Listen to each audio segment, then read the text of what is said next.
ನಮಸ್ಕಾರ ಎಲ್ಲ ನನ್ನ ಆತ್ಮೀಯ ಬಂಧುಗಳಿಗೆ. ಇವತ್ತಿನ ದಿನ ನಾನು ವಿಜಯಪುರ ಜಿಲ್ಲೆ ಇಂಡಿ ತಾಲೂಕಿನ ಪಡ್ನೂರು ಗ್ರಾಮದಲ್ಲಿರುವಂತಹ ಕುಮಾರ್ ಪ್ರಮೋದ್ ಸರಡಿಗೆಯವರ ತೋಟಕ್ಕೆ ಬಂದಿದ್ದೀನಿ.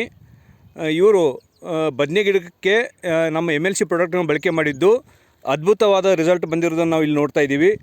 ಹಾಗಾಗಿ ಇವತ್ತಿನ ದಿನ ಅವರ ಒಂದು ಯಾವ್ಯಾವ ಪ್ರಾಡಕ್ಟನ್ನು ಬಳಕೆ ಮಾಡಿದ್ದಾರೆ, ಯಾವ ರೀತಿ ಬಳಕೆ ಮಾಡಿದ್ದಾರೆ ಅನ್ನೋದನ್ನು ಅವರ ಬಾಯಿಂದಲೇ ಕೇಳೋಣ. ನಮಸ್ಕಾರ ಪ್ರಮೋದ. ನೀವು ಇಲ್ಲಿ ಈ ಬನ್ನಿ ಗಿಡಕ್ಕೆ ನಮ್ಮ MLC ಪ್ರಾಡಕ್ಟ್ ಬಳಕೆ ಮಾಡಿರಲ್ಲ, ರಿಸಲ್ಟ್ ಹೆಂಗೆ ಅನ್ಸದ ನಿಮಗೆ? ಚಲೋ ಅನ್ಸದ.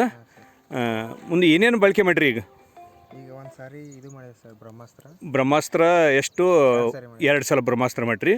ಆಮೇಲೆ ಬೂಸ್ಟ್ 1 ಇದು ಕ್ರಾಪ್ಶಿಲ, ಆಮೇಲೆ ಪಿಕಪ್, ಸ್ಪ್ರೆಡೆಕ್ಸ್, ಇದು ಒಂದು ಸಲ ಸ್ಪ್ರೇ ಮಾಡಿರಿ, ಹೌದಲ್ಲ?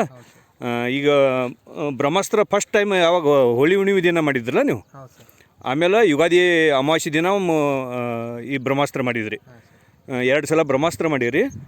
ಆಮೇಲೆ ಒಂದು ಸಲ ಏನಪ್ಪ ಅಂದ್ರೆ ನಮ್ಮ ಬೂಸ್ಟ್ 1, ಪಿಕಪ್, ಕ್ರಾಪ್ಶಿಲ ಜೊತೆಗೇನೋ ಸ್ಪ್ರೆಡೆಕ್ಸ್ ಕೊಟ್ಟಿರಿ. ಹೆಂಗೆ ಅನ್ಸದ ನಿಮ್ಗೆ ರಿಸಲ್ಟ್? ಇದು ಚಲೋ ಅನ್ಸದ. ಅದ್ಭುತವಾದ ರಿಸಲ್ಟ್ ಬಂದದ್ದು ನನಗೆ ಅನಿಸ್ತದೆ. ಈ ಮೊದಲು ಸಹಿತ ನೀವು ಇದು ಮಾಡಿದ್ರಿ, ಮೊದಲು ಅದನ್ನು ಫೋಟೋ ಸಹಿತ ಬಿಟ್ಟಿದ್ರಿ. ಹಾಗಾಗಿ ಒಂದು ಉತ್ತಮವಾಗಿರ್ತ ರಿಸಲ್ಟ್ ನಮಗೆ ಬಂದದ್ದು ಕಾಣಿಸ್ತದೆ ಸ್ನೇಹಿತರೆ. ಸೊ ಹಾಗಾಗಿ ತಾವು ಸಹ ಈ MLC ಪ್ರಾಡಕ್ಟನ್ನು ಬೇರೆಯವರಿಗೆ ಬಳಸೋಕ್ಕೆ ಹೇಳ್ತೀರಿ? ಹೌದು ಸರ್, ಹೇಳ್ತಾರೆ ಸರ್. ಖಂಡಿತ. Thank you. ನಮಸ್ಕಾರ.